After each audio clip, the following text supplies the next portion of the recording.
Hi everyone, for those of you that might not know me, I'm Sofia, I'm a software developer, also an accessibility consultant and content creator.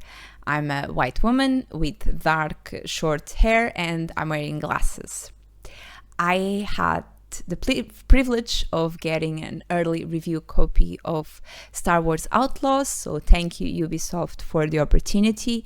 And I'm going to be reviewing in this video two things: accessibility features and options that we have, as well as my general opinion on the game. So disclaimers before we start. First of all, I've played and reviewed the game on a PlayStation 5, so no PC, no Xbox from me, which also means that all the footage you'll be seeing has been captured by me on my PlayStation 5, and all of my experience has been with the PlayStation 5 version. Second disclaimer, I'm going to try to be as best as I can in avoiding spoilers. You will have probably like minor spoilers, but I will be trying to avoid as much as I can any spoilers, so you can just go clean, let's say it's clean when you start off with the game, if you'll be checking the game. And third, like I mentioned, this video will be focusing on accessibility and general opinions. So that means first part's going to be accessibility options and features focused, and the second part will be the general opinion on the game and the gameplay itself, with commentary on how accessibility holds up in game. So with that, let's hit it off. So regarding accessibility in Star Wars Outlaws, for those of you that might not be aware of it, Ubisoft is actually one of the big gaming studios that focus a lot on accessibility, and Star Wars Outlaws is no exception.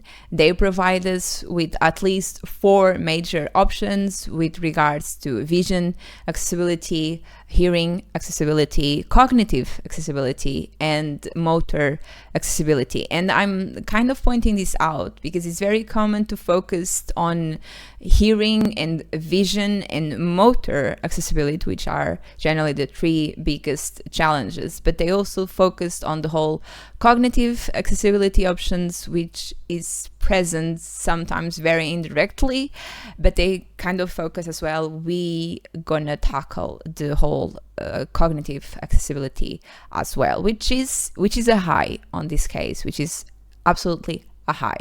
So let's go straight with a review on the accessibility options of the game. So Star Wars immediately starts off well with providing you with an instant option to have menu narration. Press R2 button to enable menu narration. So you have 2 options here. You can start the game straight off with the presets established, or you can customize your accessibility experience, which is a good thing. It's a good approach in games, because usually what you have is you start the game, you have the menu, and in the menu you have to navigate to the settings, and in the settings you have to customize the whole accessibility experience. So props for you to Ubisoft for actually doing that, starting with, hey, here's menu narration, turn on if you want to, or just continue if you don't want to. Regarding the menu narration itself, I gotta say 2 things, a good and a bad. Good because it reads every single thing that's on the screen. It gives you the whole experience of, this is the first option of X option. For example, you have 4 options. It's like, first options of 4, so you can know how many options you actually have to choose from, which is great. It actually depicts very well the whole, you have to press or hold, press or whatever when you want to choose something in the menu. So pros for that. However, my not so good thing about menu narration is the voice is so robotic. It sounds like a text-to-speech kind of voice, which sometimes, and I'm going to be mentioning this a little later, which sometimes can sort of break the pace. It's not as fluid as with someone actually reads or is reading what's on the screen. So that's like, wish Ubisoft would not use a text to speech. In this case, would just like hire someone that could read it fluently, let's call it that, and it's going to be very clear when we check the whole, for example, reading data paths. Warning. There have been several reports of counterfeit credits being used in Mirogana market. Be vigilant, trade with vendors you trust, and check your credits.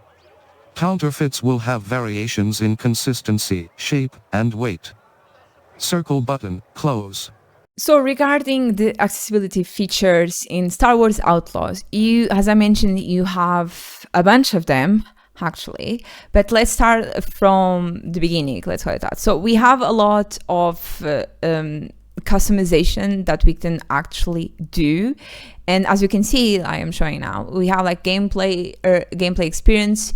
This is obviously where the experience and accessibility kind of overlaps. Like you can predefine how much the player health is, how much difficult the enemies are, which is regarding the game difficulty itself, the wanted difficulty. So this is all regarding specifically to the gameplay experience, which might sometimes overlap with the accessibility features. For example, lockpicking difficulty, which is set by default as the default difficulty. You have the easy and the hard difficulty, which I'm going to show you later. The lockpicking is kind of a rhythm game, and with an easier difficulty, it's the pattern, the rhythm is simpler, let's call it that. The slicing attempts, which I'm also going to show later on, regards like in the hacking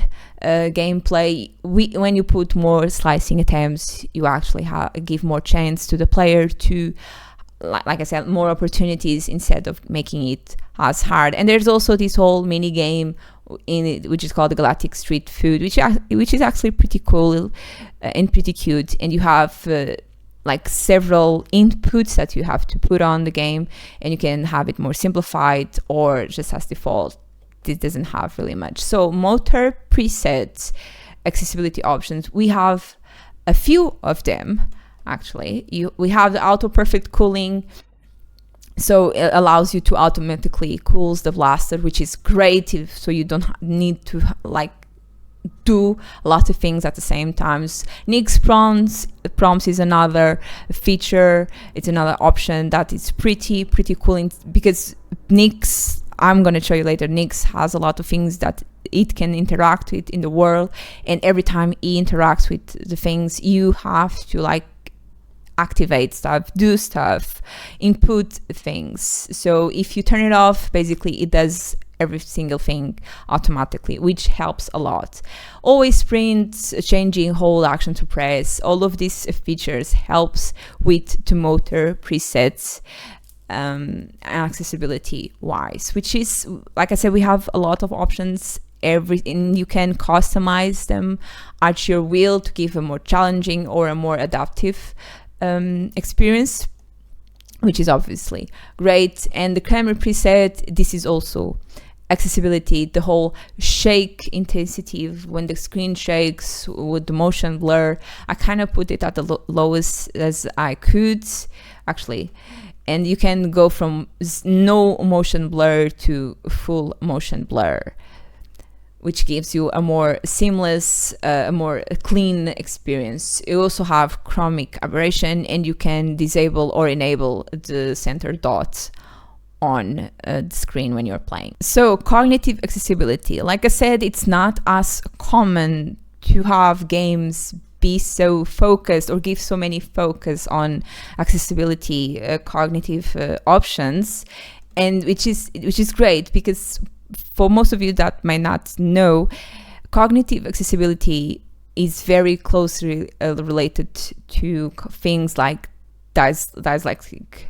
Okay, so for example, we have this mini game, which is the Kessel Sabak card, which can be hard to read because you usually use symbols, and we will have a lot of symbols throughout the game, and you can either go for symbols or numbers or simple numbers for easier way to read. So I usually stay on symbols, but you can go straight on simple numerals for your benefits. You also have the helper logs. You can either activate or deactivate. You have the sheet minigame, which helps with input in cheating. And you have, like I said, the lock picking difficulty, this is in the gameplay and cognitive, because lock picking is this whole rhythm mini game that can be very hard on some cases. We also can activate visual cues or not, which are great. Like I said, lock picking is a rhythm, which is very focused on sound. And if you have a visual cues, it also helps with the whole audio accessibility features that we'll be looking on. Slicing items, already mentioned. Slicing numbered buttons is very similar option-wise as the Kessel Sabak card header. You can either have numbers or you can just have symbols. Like I said, symbols, numbers. This is great cognitive wise. It's a great option. Glad that they added this, because sometimes the symbols are obviously very beautiful, but can be very hard in some cases to check them out. So some of them are already shown on the gameplay wise, and we also have the HUD visibility. It's very common for people to complain how much full the HUD in game is, and so you can add that to your own preference for a contextual HUD, any minimal HUD or a full HUD. I'm going to show the difference in gameplay, but contextual HUD only shows what you need to know depending in which situation you are. So if you are in combat, you're going to get basically the full HUD. If you are just traversing the world by foot or just interacting with NPCs, is going to be the contextual HUD, or the minimal HUD is you have some elements that you need and some that you might not need at the moment. So HUD icon size, this is where we're going to get a high and a low. So HUD icon size, it's basically the icons on the screen, and you have three sizes: default, 120% or 150%. And when they say HUD icon size, it means just the icons, not exactly on the HUD, even though it says HUD, but I'm going to show you later. We in the HUD have on the left corner the symbols for Nix interactions, which are very, very small. I'm going to show you later when I show you some of the gameplay. They are very small, and these icons are basically for quests, undiscovered locations, etc. It's not icons on the full HUD itself. We also have HUD background, which basically can turn on or off. And we have the markers. So we have here, it's two options, either with pink or it's always present. This is great for people to know every single time where they are supposed to go, or if they just prefer to know when they need to know. So sound subtitles, which are also called captions for sound effects. This is another that has a high and a low. So, and it's very close knitted with the whole font size of the game. So it's great to have sound subtitles. And from what I experience, we have captions for practically every single sound. Like every time Nix makes a sound, it shows. Every single NPC conversation, it shows. Even when Kai herself makes any sound, it shows. So you have this presence every single time. The only times where you don't have sound subtitles or captions is usually in cinematics, which kind of breaks the whole immersion for the hard of hearing or deaf players. But outside of cinematics, we have captions in every single thing. Even when, for example, you are getting shot at, it says blasters shooting, which is great for you to kind of know if you're getting attacked before you actually see you're getting attacked. So you can also customize background color, which is great, and this is one of the best customization I ever seen. You can choose the HUD, you can choose the opacity, and you can see it as it goes, how the brightness, the saturation itself. You can customize this for every single color you usually see below the RGB code for it, which is great, and you can preview how it stays, how it looks. So it's highly customizable, great for cognitive and also for the vision accessibility as well. Focus mode is whether to play with sounds. This is more for this is also obviously cognitive, but also for the vision accessibility, which helps you either filter out to only the critical sounds themselves or to give all sounds in the game. You have audio description. The audio description is for two accessibility features, which is for the cognitive, where we are, and also for the vision, which has an actual person, actually different from the menu narration voice, descripting everything that is going on. High contrast mode is cognitive and vision as well. We have full, which only contrasts the things that are interactable and important, or just go full world. Dynamic range is for the audio. You can either go high or low to specify how different the sounds are depending how quiet and loud they are. I usually put low. Control reminders are great to kind of like remind you what you need to press on. I leave it by default. They sometimes show when the game feel like it's necessary, but you can also leave them always on to always be reminded what you're supposed to press for what, or just turn it off if that's your thing. So let me just put this on none.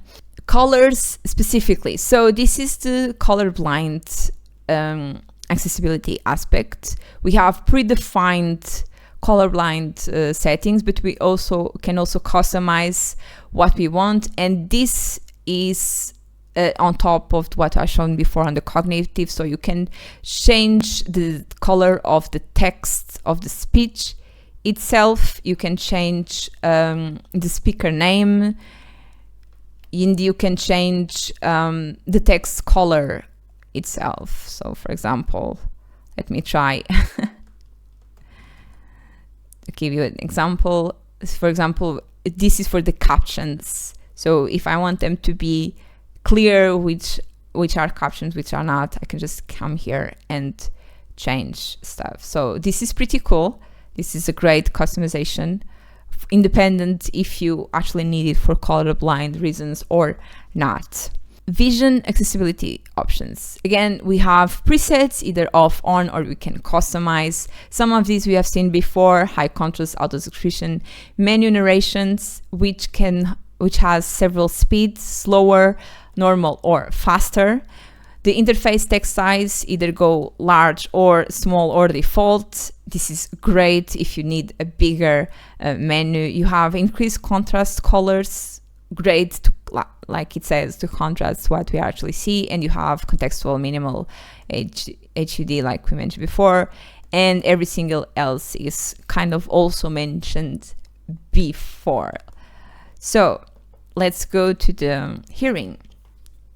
Hearing, you also, like vision, you have off and on, but you can customize. And hearing is the one that has the least options to customize. So you can choose the background color on things. You can either remove or add the captions.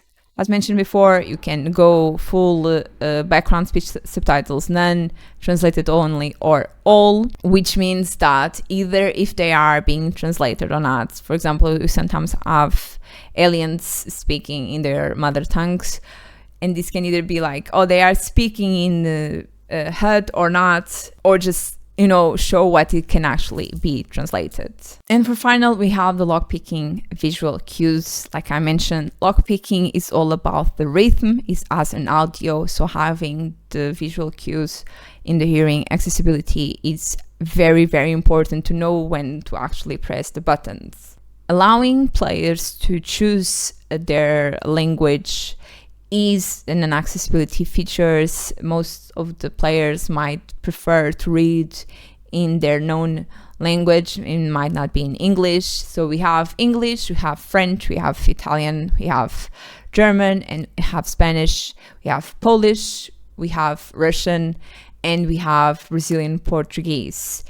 The voice language is basically, so far, from what I have, in English, and I usually leave in English for now, the user interface language. So again, we have the whole, what subtitles do you want to be shown, the whole that we mentioned, that we saw before, the customization on background color, text color, speaker name color, and if you want the background speech subtitles, which is usually for the NPCs when they are talking, and you also can customize all of them. You can, again, in this section, turn on and off the sound, subtitles, the caption, and this is for me one of the lows of accessibility wise and gameplay in general in Star Wars Outlaws, which is the text size of the subtitles and captions. We only have so far two options, small and medium, and even in medium I found it to be kind of small. Really hoping that Ubisoft will add a large option for the text size, because it really needs actually, and but we only have small and medium so far. And we have the directional indicators, which basically points to where the voice is coming from. It's great. We saw this in other games like Last of Us or even in God of War Ragnarok. Great to kind of point out where the sound is coming from. This is an accessibility option for hard of hearing or deaf players, or even to someone that might not have the sound on for whatever reasons, actually. There's this option that is kind of, it's an accessibility option that is kind of hidden in another menu, which is the threat sense. So, which I found it incredibly useful in game, and I'm going to show some gameplay on this. This is great for hard of hearing or deaf players. So it's basically a hearing accessibility option, which is shows in game where are the nearby enemies. So a kind of a sneak peek on one of the things Nix can do is kind of detect things around you with a radius, within a radius. So it can detect things that you can interact with and enemies that are around you. And this is great to show you visually. It gives you a visual cue where these enemies are. For hard of hearing people or deaf players, this is great, so they don't need to, obviously they can't listen to the sounds of the steps, or even when they're talking, and having this visual cue of saying, hey, they're a little bit to the left, they're a little bit to the right, they're like in front of you, because this actually passes through other materials. Like if you have boxes in between you and the enemy, it shows like contrast in around the enemy. So you can either remove this or leave it on. I'm kind of sad that this is not in the hearing accessibility option, because this is 100% an accessibility option that should be presented to anyone that needs audio accessibility options. So you have that, and you also have the enemy state icons. This is a quality of life, let's call it that, option, which can either show or hide the icons of how much aware enemies are of K. So this is a quality of life, I called it, option, but it's also an accessibility to kind of be aware of how the enemies are presenting to you, which means if they are just aware or like it's shown here, it's red, so the enemy is 100% aware of you, or when it's like a yellowish orange color is like a warning saying, I think something's here. So, and it points out, and I'm going to show you later, it points out directly where the enemies are, saying, hey, this enemy is warned about you, or straight up knows where you are and is going to attack you. Regarding the menu narration, which is very useful for blind players, mainly, we have either turn it off or on, and you can determine how loud it is, what type of voice you have, so you can only choose between 1 or 2, the speed it talks, and you can either customize what you want the menu narration to actually read. You can read HUD, it can read objective, it can read health status, and it can read weapon status. So to go through each of them before presenting gameplay, when it says read HUD, it literally means read the whole HUD, like menu narration, option 1 or 4 in this case, read HUD, and it's going to be like read HUD, read out the player status information presented in the heads up display, press X to toggle, square button reset options, circle button back. So this is basically what the menu narration reads when you select read HUD. Read objective is great when you're starting off a game, or when the objective actually updates, because as soon as it updates, the menu narrator kicks off like objective, for example, objective, Outlaws, break into Pike's stronghold, things like that. So it's great for you to always be up to date to what you're supposed to be doing. But you can also press, and every time you press the D-pad up button, it's going to read again in case you forgot or you didn't actually hear it for whatever reasons.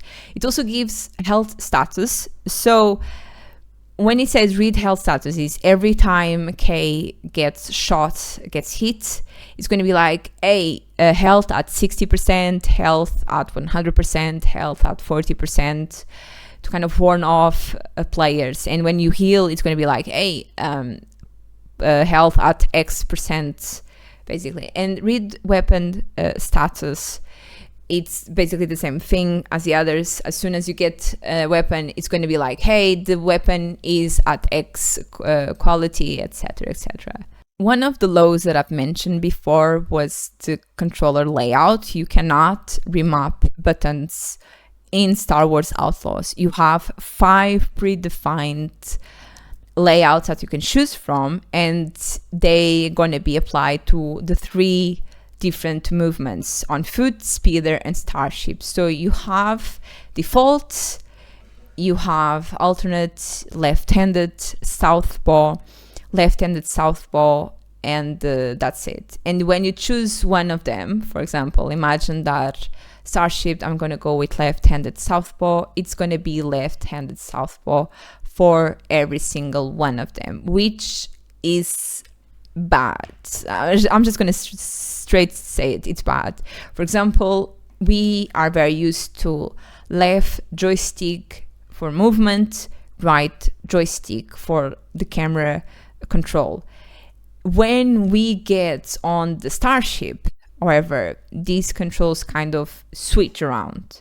So you don't move the starship with the left, you move it with the right, which is, for most of us, kind of anti-natural, let's call it that. Like our motor memories used to one set, to one layout, and when you pick up the starship, it kind of switches around, and suddenly the rules changes, and you have to keep changing this every single time you go either on starship or you go on foot.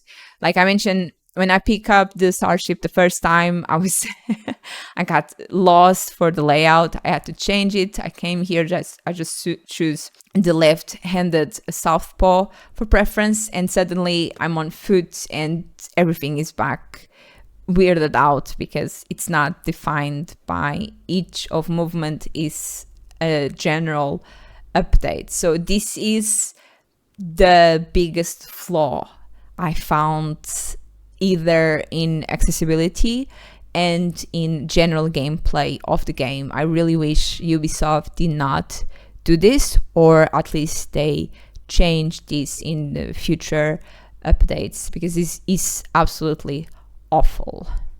Another thing that I wish to see in this game, which is very shooter focused, Kai can fight hand to hand, but obviously your main weapon is going to be your blaster.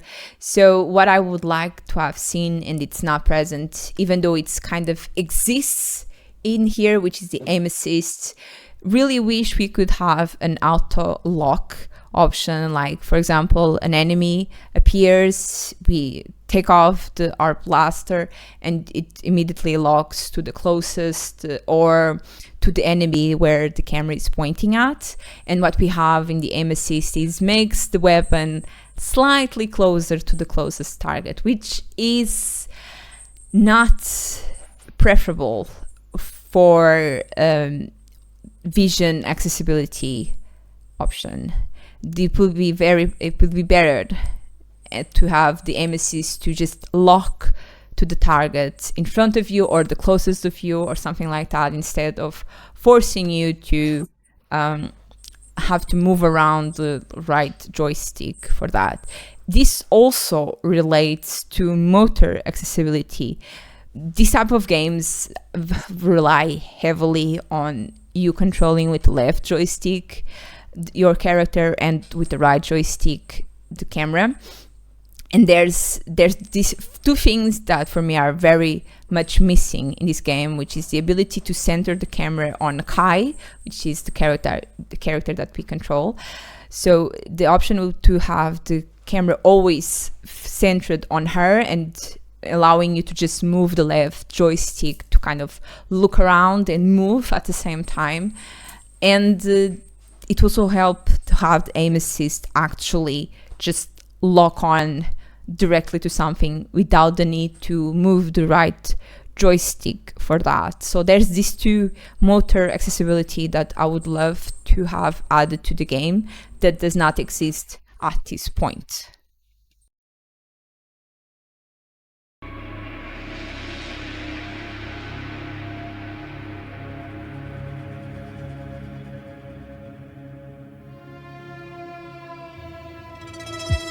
In a dim dining room, a leathery weequay wolfs down roast meat. A human woman sits across from him. Hungry? The weequay nods. A human man enters flanked by two guards.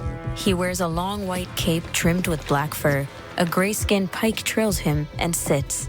So, finally Zerigbesh is here. The caped man eyes them all as he sits. The table before him is a rich black, trimmed with crimson and bronze. Each of you represents some of the most powerful criminal organizations in the galaxy. Pikes, Crimson Dawn, Huts.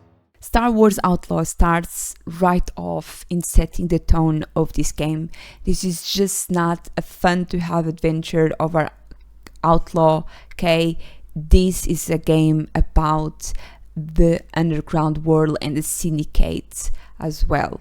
I really don't want to go into spoiler territory. I just really want to mention this whole vibe, this whole start off in setting the tone, in saying, hey, you see this dude, this is going to be your antagonist, this is what you have to eat, and setting very subtly the three main powers, or in this case, the four main powers in play, with Srilo ahead and the three all other syndicates that are mentioned that you will be encountering in the game itself.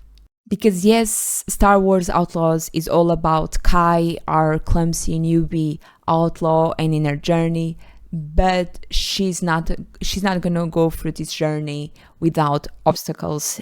And these three syndicates, these four that are shown on the table with Srilo, are gonna be playing a major role in the whole story. This beginning got me immediately hooked in the game. I really want to check more what's going to happen with the syndicates, how will they play out in game. And this was sort of a teaser, like a prologue in a book to set up the tone. And we immediately went to chapter 1, introducing Kai. her life, her motives. This is her situation now, and she wants to just leave Kanto for the moment because this is not the life she actually wants. So the game, in this kind of a sort of first chapter 1, introduces to some basic mechanics like the lock picking, the slicing, walk around, interact with people, basic stuff, but in a way that doesn't feel boring. It really integrates with the world around her.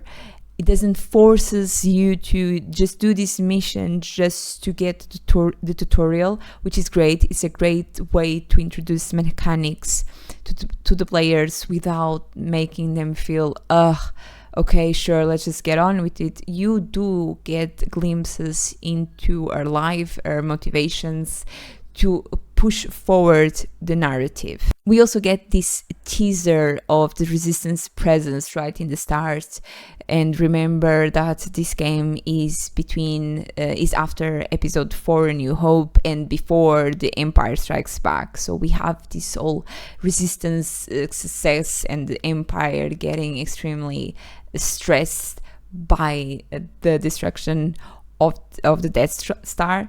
So we have this little teaser to kind of leave us intrigued in what is the resistance role that's going to be played in Star Wars Outlaws.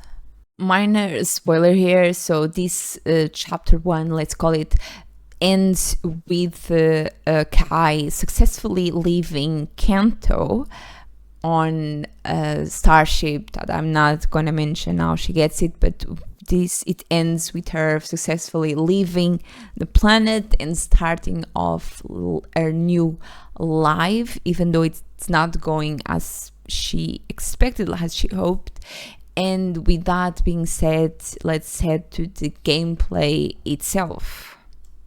So no more spoilers, no more story mentions from now forward, unless it's very closely related to the gameplay. First of all, I gotta admit, the game looks fantastic. Not as good as expected it to actually look. I was expecting it to look way better than it actually does, especially considering I am playing on a PlayStation 5, so I expected a more beautiful and stable version of the game, which Ubisoft usually delivers in the console versions, and on the PC it's not the experience I particularly have, but the game looks pretty, looks gorgeous. The first planet that we actually visit very forcefully, but we do visit on the first planet, you can check how beautiful the world is, and this whole day-night cycle that we have, it's absolutely amazing. Gives a whole new dynamic to the game. It's not just it's day in this planet, it's night in that planet. No, every single planet is going to have a day-night cycle, which gives life. It doesn't seem as static as you might think or feel. So of course everything is planned, obviously, but the little things, little missions and the little interactions that you sometimes have and see and watch makes the world feel much more alive than it probably would feel if it didn't exist. And of course, like I mentioned, it's obviously everything is pre-planned, but it's fun being in a game where you sometimes have stormtroopers just interrogating random citizens, forcing them to show documents, or for example having them interact with a merchant, and the merchant basically, for example, says, hey, I'm just gonna bribe you, and they're like, fine, you're off the hook for now. And after a few hours in the game you actually see them interact again. So that's pretty cool. That's a thing that I noticed in Star Wars that I really want to mention. It is how every location seems alive, seems like an actual city or a compound or just a village. So that's my first pros for the game, is how good devs and the team actually worked on this, making it feel that it is a living, breathing world. I also love the very little details that you're going to be seeing in every single location. Sometimes you may not notice them, but they're there. Everything has been placed with a purpose. Every single Star Wars vibes, let's call them that, the worlds, the imperial bases, let's say the slums, the high places, they all look absolutely amazing.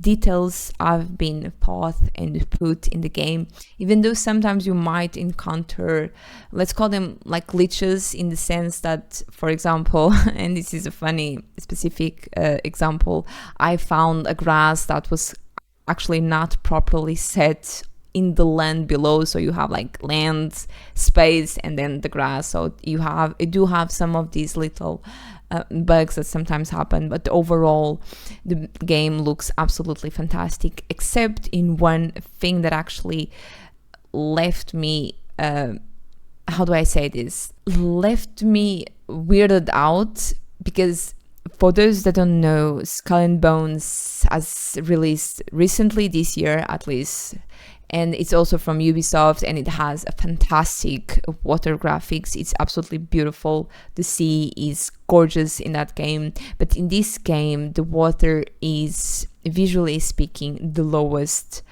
point. It's just not, it doesn't feel like water, it feels weird. Also, another graphical mention on low point, let's say, that is with the animations. The facial animations sometimes are not exactly nice. And when I say nice, is especially when we talk about lip syncing. Sometimes the lips, the mouth doesn't really move as it should. So it's not synced with what they're saying. Sometimes it's weird. It's not fluent. So there's that downside on the animations itself, on the face, especially the lips slash the mouth moving. But overall, it actually looks fantastic. And I am quite impressed in what the team has achieved, especially if we talk more about the art direction, not just how good the graphics look, how great they actually design every single thing. But the game is not just about its graphics, even though of course they are important. And Star Wars has more than just a graphical thing, and I was expecting more than just a pretty game. I wanted a consistent with the good juice game, and I got it. Most of you will probably be picking up Star Wars Outlaws thinking that you're going to be getting an Han Solo, just a girl version of Han Solo. Be aware that you are not. You're not going to be mainly guns blazing all around. Kai is very much a whole outlaw that likes to sneak in places, steal some stuff, this whole heist vibe, which the game actually kind of enforces you. It's going to be very much heists all around. In some cases, yes, you do have the option to just take off your blaster and go pew pew pew everywhere, just shooting off all of your adversaries, but the game motivates you to actually go through a more stealth approach, and there will be missions that you will have to be stealth, otherwise it's just going to be game over, in the sense of you fail that mission, go back to the start, do it again.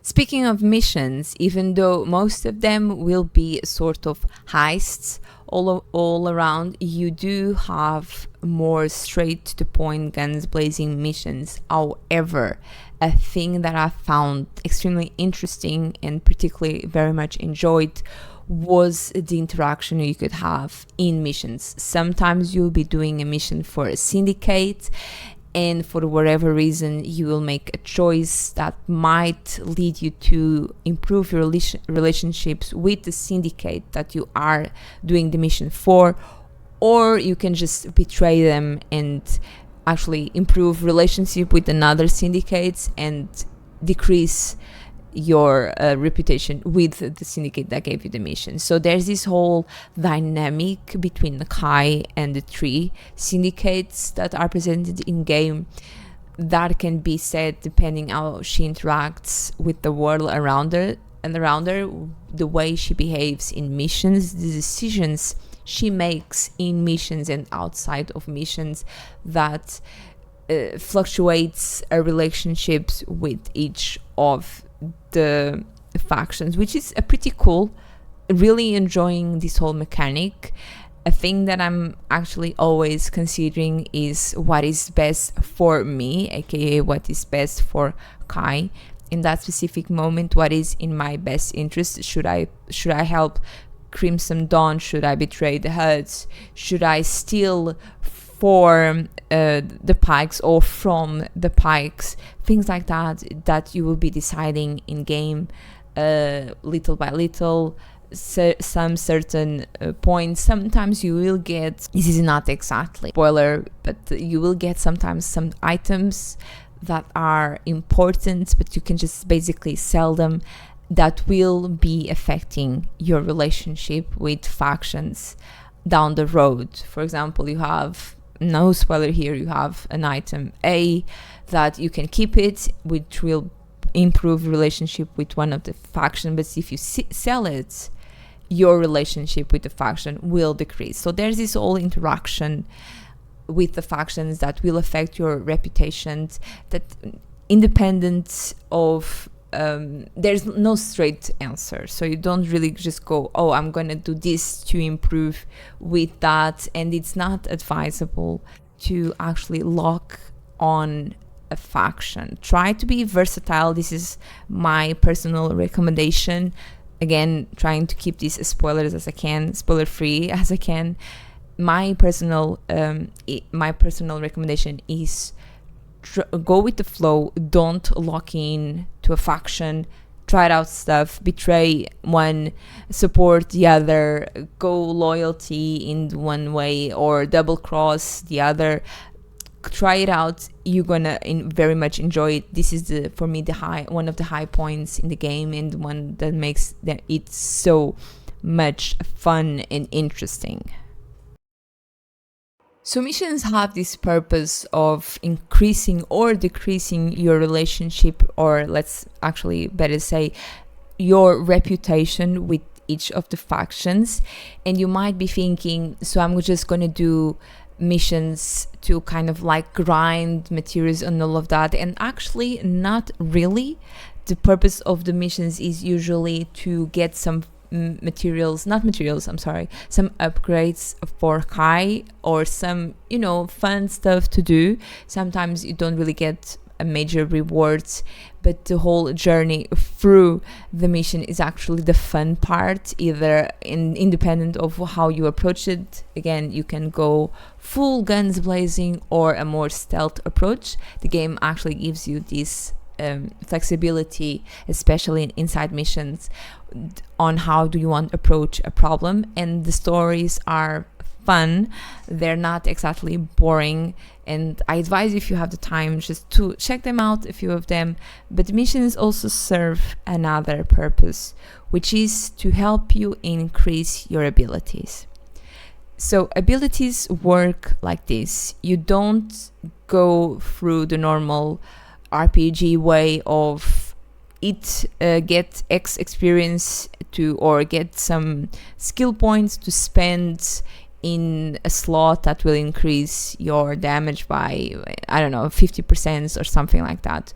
That's not how it works here in Star Wars Outlaws. I very much am enjoying the way Star Wars Outlaws approaches these abilities level up, let's call it like that. So imagine this: if you hit distracted enemies X time, you're gonna be unlocking the next part. So the more you kind of work on an ability, the better you get at it, which makes sense. It's a sort of natural progression. I am very much enjoying it. It's just not, hey, you got a skill point, spend it, whatever. No, you actually have to put the effort in increasing, in progressing through each ability. So that's actually fun.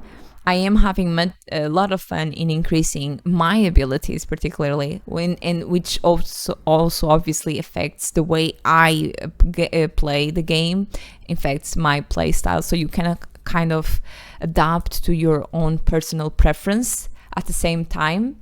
So there's this all versatility in the gameplay and in the combats. Like if you want to be more stealth, you will be better at actually killing or knocking out distracted guards or distracted enemies overall. Or if you go full guns blasting and improve that progression, that skill, you will get better aim, better upgrades, and more strength. That's actually a great way to approach abilities progression instead of the get X experience or get X skill points and now spend it on a skill tree, whatever. Still somewhat related to missions is the possibility of exploring the world. So you might be doing that just because you want to. Star Wars Outlaws is a more of an open areas type of game and not exactly an open world. So you're going to be visiting several planets, but each one of them you have a big area, but not massive area. This is important, particularly for me, because I don't usually deal well with open worlds. Sometimes they are too open, which can be somewhat overwhelming to some players. There are players that actually do not enjoy open world styles game, but Star Wars Outlaws is this whole, you have a big area to each planet that you can visit at will, you can check at will. You will have a lot of things happening in the world. Like I mentioned before, that the world feels alive. You will have these fun interactions, and when I say fun, sometimes can lead to dangerous interactions between NPCs in the world. For example, you can have some fauna attacking Imperial troops or some pirates attacking civilians that you can, if you want, interact with, or just let them do their thing, let them kill each other, and then you might go there and steal or finish one of the jobs. For example, if the pirates are attacking civilians, you can go and just let them kill the civilians or just not interfere at all with it, or you can actually interfere and rescue the civilians. So there's these whole things happening all around you that you have the liberty of, and you can choose not to do something that will obviously have consequences. If, for example, if you don't help the civilians, they will die and might not open up missions for you in the future. But talking about this whole open area, so the game has open areas which are big enough for you to explore and get new things, but not big enough to overwhelm and be unnecessarily huge, filled with markers and nothings, like we like to call nothingness between. So we don't really have that in Star Wars Outlaws. We have a more concise game and concise missions and side missions and side content, let's call it that, which is a bonus. It's a very, very bonus. The team really, I feel, heard the feedback from, example, Assassin's Creed Valhalla and decided to not go that approach with Star Wars Outlaws. So props to them to keeping this straight to the point and not giving us BS things to do. You will have 3 ways of transportation. 2 of them are going to be used on the planet side. 1 of them is going to be used in space. You can imagine the third what it is. So let's talk about the first 2. You can go on foot.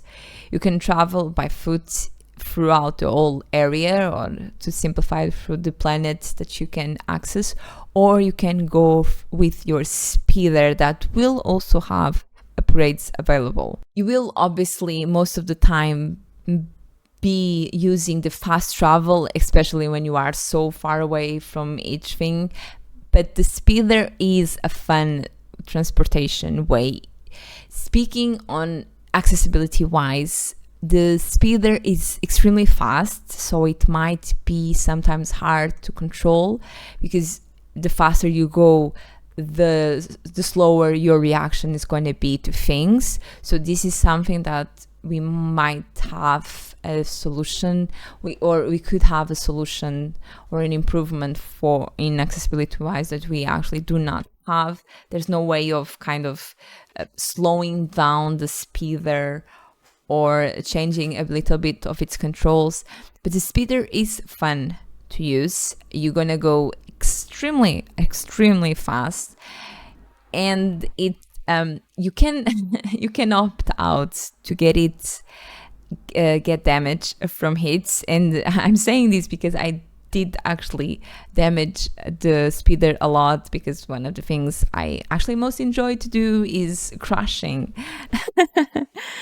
So the speeder is going to be your second most used way of transportation in the open areas. And the third transport that you have is obviously the Starship. So the Starship is a very mixed reaction. In a way, it's extremely cool to be in space, controlling your Starship, navigating and shooting off starships as well. That is actually pretty amazing. Ubisoft did an amazing job with the whole vibe in space. But I have to say the controls of it are weird. I'm not gonna go and straight up call them that. They're just extremely weird, and this is closely related to what I mentioned the first part about the accessibility of the controls. It is weird. It is sometimes hard to actually control the spaceship simply because it's not natural in how you do it. You use of course I'm talking about the default layout in this case. So you use the left to accelerate or kind of brake the ship, and the right to kind of navigate. So that's weird. We would think that, for example, the left would be to move the ship, and I don't know, an R2, something like that, to actually accelerate the ship. So the Starship could use tweaks, could use some changes on how they actually thought about it. It's that thing of it changes the rules, but doesn't feel fun when the rules are changed, which could happen in some cases. This is not one of them. Changing the rules in this is actually bad player experience, because first you will be changing on how they interact with the controller, and second, accessibility wise, this is absolutely awful. I did not enjoy it at all going with the Starship. Every time I pick it up for the first 10 seconds, I will have to like realign my paths, my mental paths in what does what, and how actually confusing it could be in controlling the Starship. Apart from that, it really is the barrier that makes me fully immerse myself in the whole space exploration, because it is very beautiful. It is amazing. It's one of the high points of this game that obviously everyone was expecting to have, not only in space travel, and especially not having automatic space travel. We really wanted to control our own spaceship. So we have that. That is pretty cool. The battles also have the same problem with the combat on land, and I'm gonna get to that in a moment. I really want to mention that I am quite saddened with this control barrier that I felt in controlling the space, which did not allow me to fully enjoy the space part. So let's talk about combat. You'll be having combat in two places. On land, actually, you'll be having in two places, on land and in space. And on land, you can be fighting with your fists, which obviously is not very advised, or you can go guns blazing everywhere and just shoot everyone. But you also have combat in your speeder. So when you're driving your speeder around and you enter a fight, you can actually shoot from your speeder, and there is this feature, this gameplay mechanic actually in the game, which is called adrenaline rush, where time kind of slows down for Kai and she can mark her enemies and then just shoot them, a little bit similar to kind of Red Dead in that way. So that's actually a pretty cool Wild West vibe in Star Wars. But the combat, so let me kind of break it down. So the combat is cool. The hand-to-hand is not as fun as going with the blaster, because the blaster actually feels very much you are shooting a blaster. Then with your hands, with your face, it doesn't feel as impactful. The hand-to-hand or close combat doesn't feel as impactful with when you're out with blaster. However, since this is a shooter, you usually need to use the left joystick to control Kai and the right to control the camera and to point the blaster to each of your enemies. And this is where accessibility does not really shine. One of the places where accessibility doesn't really shine. So we have the aim assist option that, as the description says, it moves closer. It kind of helps up, like a little nudge for you to assist better.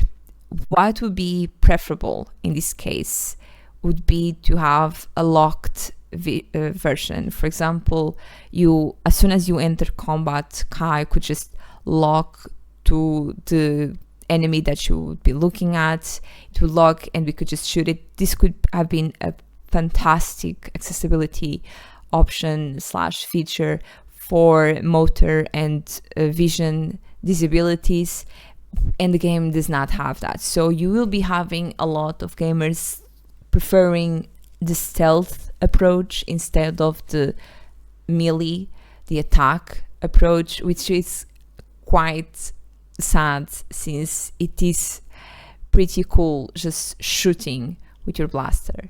So there's that. There's one of the places where accessibility doesn't really shine, gameplay specific, even though we do kind of have an option to help out. It's not perfect, and I am disappointed, because we could actually have just an option to lock in target and change as soon as she moves around or looks around. This also happens in the space combat. So apart from this barrier in controlling the ship in space, we also have the combat mechanics of maybe being a barrier in not having auto aim implemented, which is again makes the whole space thing or will be frustrating for some disabled players in actually not being able to enjoy just shooting around.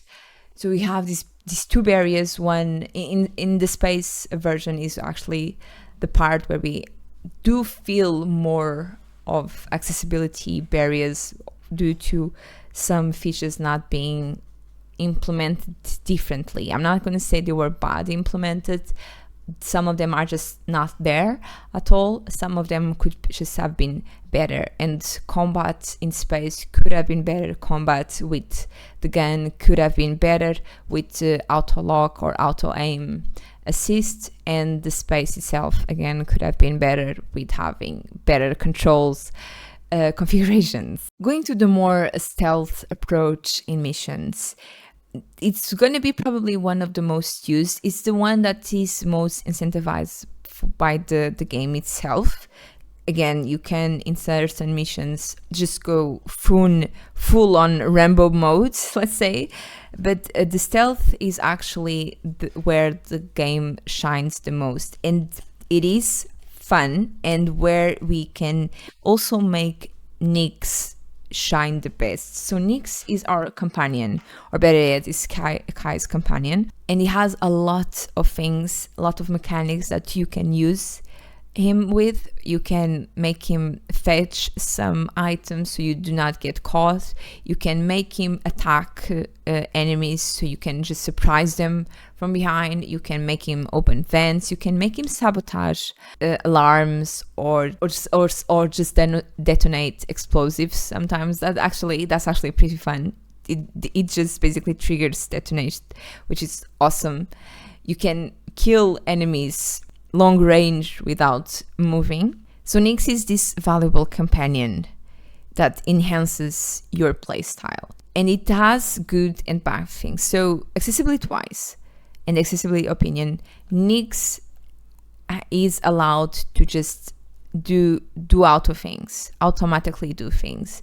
So Nyx, for example, when he steals, when he sabotages, when he detonates explosives, to name a few, you have to go through this mini game where you have to press a button or press at the right time another button. So this can be very difficult for motor disabilities and even for vision disabilities, because sometimes the icons are extremely small and you might not see what is actually being requested from you. So you can just turn off this and Nyx automatically does the thing. So that's a props. Thank you for actually implementing that. That helps a lot. So when you head in stealth mode, Nyx becomes a very essential part. It helps a lot, for example, to distract guards, either for you to knock them out from behind while they're distracted, or for you just sneak past them.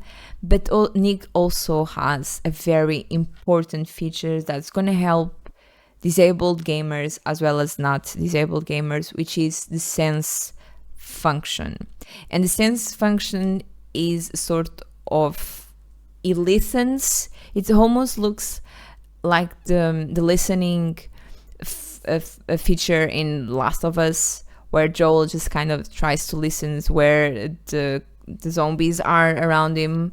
And Nyx functions a little bit similar. So your enemies will be this gray, smoky figure when he's using the sensor that stays for a little bit around each of the enemies, so you can actually visually see where they are, because sometimes the enemies will be very hidden in the environment itself. So you have that, but you also have an extra, which is to detect, and this is the threat sensor, the threat sense that I mentioned in the accessibility option, which shows visually where each of the enemy is or how close they are. So this is a great visual indicator for audio visibility, but is also a great indicator for if you want to just be checking and you're not exactly sure where they are. So props, another good thing, another well implemented accessibility. Yes, it could be better. Obviously, everything could be better, but this is one of those that might have been unintentional, and it was an unintentional accessibility feature that actually is also an accessibility feature. For those of you who have played Assassin's Creed, you will find a mechanic in Star Wars Outlaws that will remind you, and most of you will probably be very used to it, which is hide in a tall grass, whistle, and when the enemy approaches, knock them out. You will be using this a lot of times when you are in planet and in missions where it's open. Okay, so you usually don't have ways to hide yourself inside buildings unless you have a lot of smoke coming from the vents. That is actually a place where you can hide yourself and kind of stay hidden from your enemies. But if you are doing the open world missions, which means you are outside doing missions and you are doing stealth missions, you will have a lot of tall grass that you can just straight up whistle and knock your enemies out. So not sure if this was actually a sort of honorary mention to Assassin's Creed, or if they just thought this was actually a cool mechanic, but props to the team It's a nice nod to an ongoing core franchise of Ubisoft. Final thoughts on Star Wars Outlaws. First of all, accessibility wise, yes, there's a lot of things that we can customize. It covers a lot of issues itself, but it also is not perfect, so kind of hoping that Ubisoft either patches it up or updates it in the near future, or at least that it learns some lessons from this and enhances and gets even better and better in the forward games. Just to say that depending on your disability, especially if you have vision issues like low visions or even a complete blindness, or if you have motor disability, depending on your motor disability itself, you might not really be able to play Star Wars Outlaws.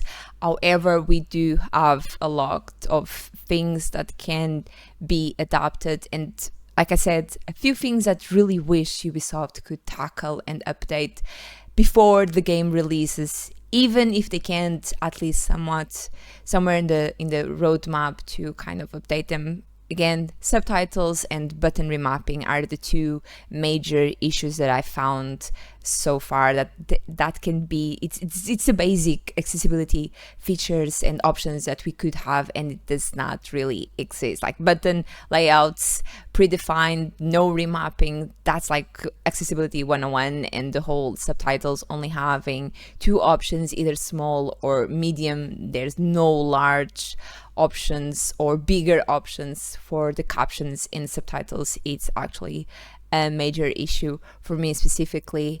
And apart from that, they did a decent job. I'm not going to say they did a great job, because few things need to be tweaked, but they did a decent job. I am very happy to see Ubisoft getting better in accessibility as we teach a game that it released. So keep on doing that, Ubisoft, never stop. Regarding a general opinion of the game, I gotta say that in a way, Star Wars Outlaws actually surprised me.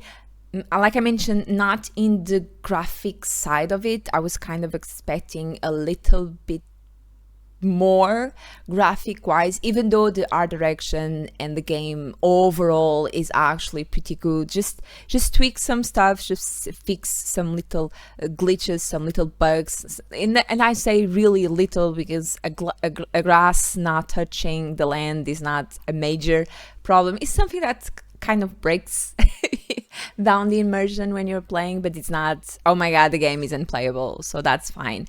But it really was expecting a little bit more in graphic side, but the game still looks absolutely gorgeous, and really wish they kind of brought the devs from Skull and Bones to fix the water, because the water does look really good in Skull and Bones and kind of not so good in here so far.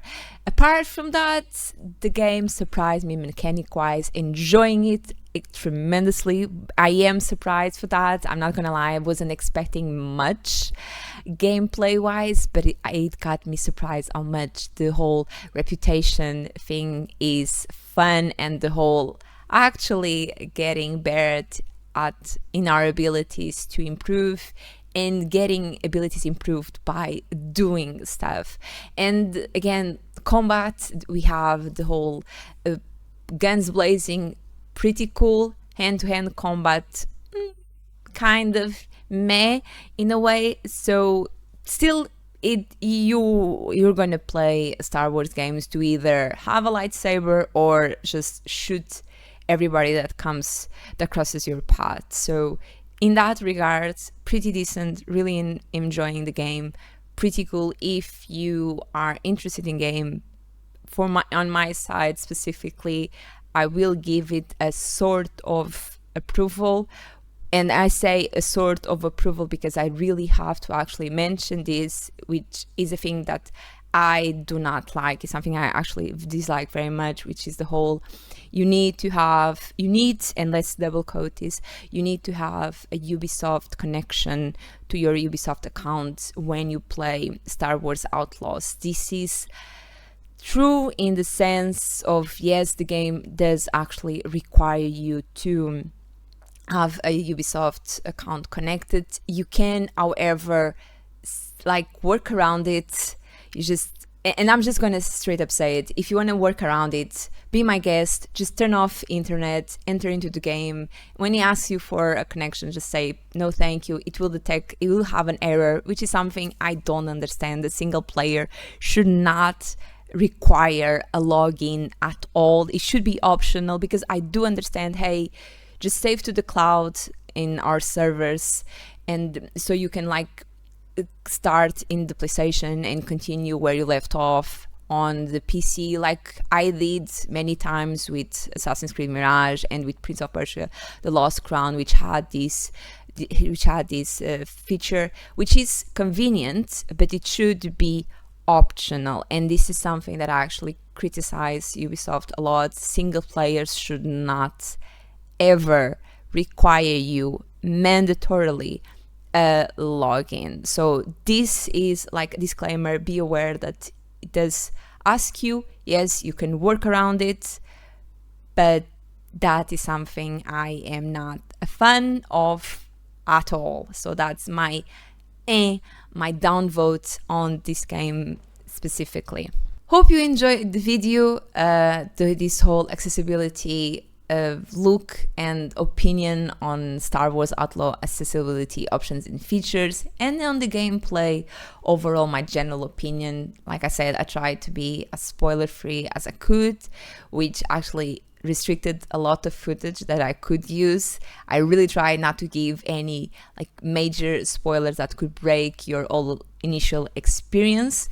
So I really hope you liked the video. Tried my best. And if you want to follow my work, the links are in the description below.